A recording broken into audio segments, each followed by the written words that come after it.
কমেন্টগুলো সব করেন। শুরু করেন। আসসালামু আলাইকুম। মোহাম্মদ মোস্তফা কামাল, সম্পাদক, প্রকাশক, প্রথম বুলেটিন।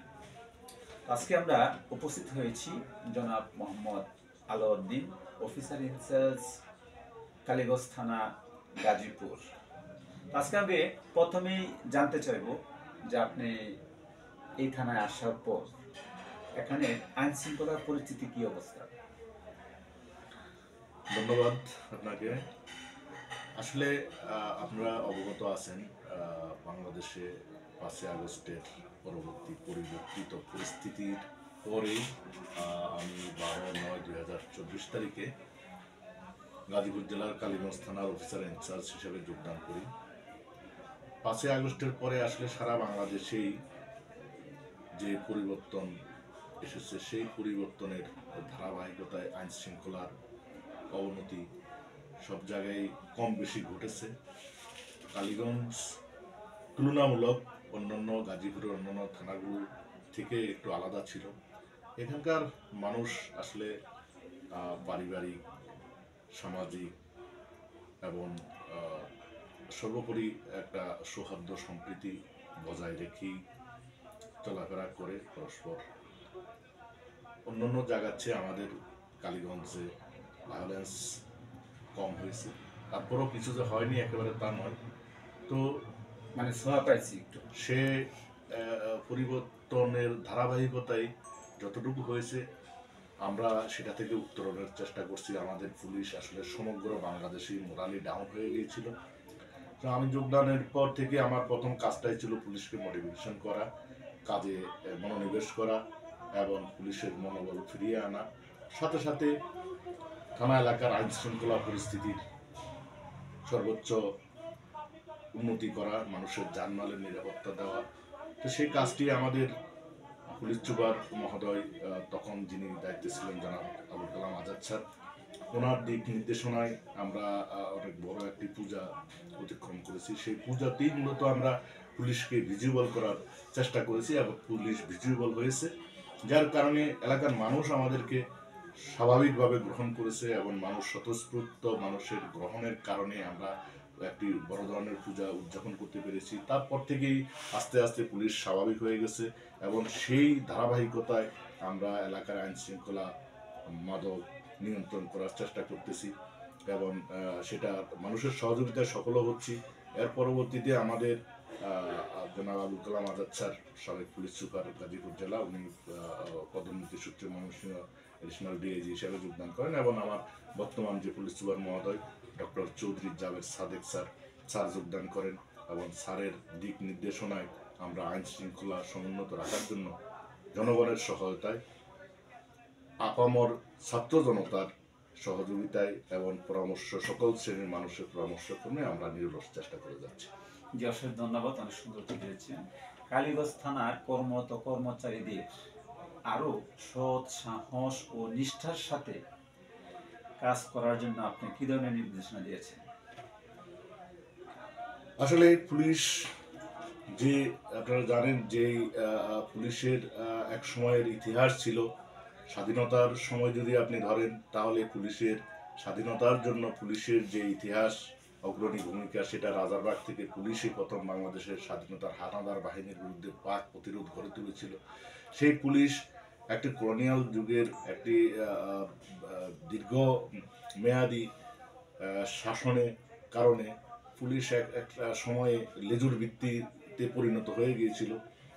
লেজুর ভিত্তির কারণে পুলিশের যে আজকের যে পুলিশের মনোবল হারানো বা পুলিশের কাঠামো ভেঙে যাওয়া, সেটার অনেকগুলি সামাজিক কারণে বলতে পারেন। এই সমস্ত লেজুর ভিত্তি থেকে বেরিয়ে আসার জন্য আমরা আইনানুগ কাজটি করার জন্য আমাদের ঊর্ধ্বতন কর্তৃপক্ষের বৈধ আদেশ অনুযায়ী এবং রাষ্ট্রীয় দায়িত্ব পালন করার জন্য আমরা যে সমস্ত কার্যক্রম করা প্রয়োজন, আইনে যে সমস্ত দিক নির্দেশনা আছে, সেই মোতাবেকই আমরা জনগণের সহযোগিতা করার জন্য, জনগণকে সেবা করার জন্য আমরা আমাদের পুলিশদেরকে সবসময় উদ্বুদ্ধ করি। আমাদের আইন শৃঙ্খলা ঠিক রাখার জন্য আমরা সেই লক্ষ্য এবং অভিষ্ট লক্ষ্যে পৌঁছার জন্য আমাদের পুলিশ অফিসারদের সবার মনোবল ফিরিয়ে আনার জন্য আমরা কাজ করে যাচ্ছি। জি, অবশ্যই ধন্যবাদ আপনাকে। আপনি অবশ্যই একটা প্রশ্নের উত্তর আগে দিয়ে দিয়েছেন যে মাদক মুক্ত বাংলাদেশ গড়ার লক্ষ্যে আপনার এই কালীগঞ্জ থানায় আপনি কি ধরনের পদক্ষেপ নিচ্ছেন, মাদক জিরো টলারেন্সে আনা সম্ভব কিনা? সত্যিকার অর্থে যদি বলতে যাই, আসলে 5ই আগস্টের পর আপনি যদি অন্যভাবে না নেন, সবাই একরকম স্বাধীন হয়ে গিয়েছিল। 5ই আগস্টের পরে আপনার মানুষ সবাই একটা মনে অধিকার আদায়ের বছর হিসেবে নিয়েছিল 2024 সালের শেষ দিকে। তাই মাদক বিক্রেতা, আপনি জানবেন মাদক বিক্রেতারাও এতটা সাহস পেয়ে গেছিল, তারাও আইন শৃঙ্খলা ভেঙে যাওয়ার কারণে একসময় প্রকাশ্যে চলাফেরা ঘোরাফেরা করা শুরু করে দিয়েছিল। তারাও ভেবেছিল যে দেশে আইন বলতে কিছু নাই, তারাও এখন স্বাধীনভাবেই যা ইচ্ছে তাই করতে পারবে। আর আপনি কালীগঞ্জের ইতিহাস যদি বলেন, এটা একদিনের ইতিহাস না। এই কালীগঞ্জের ইতিহাস, মাদকের ইতিহাস বহু পুরনো।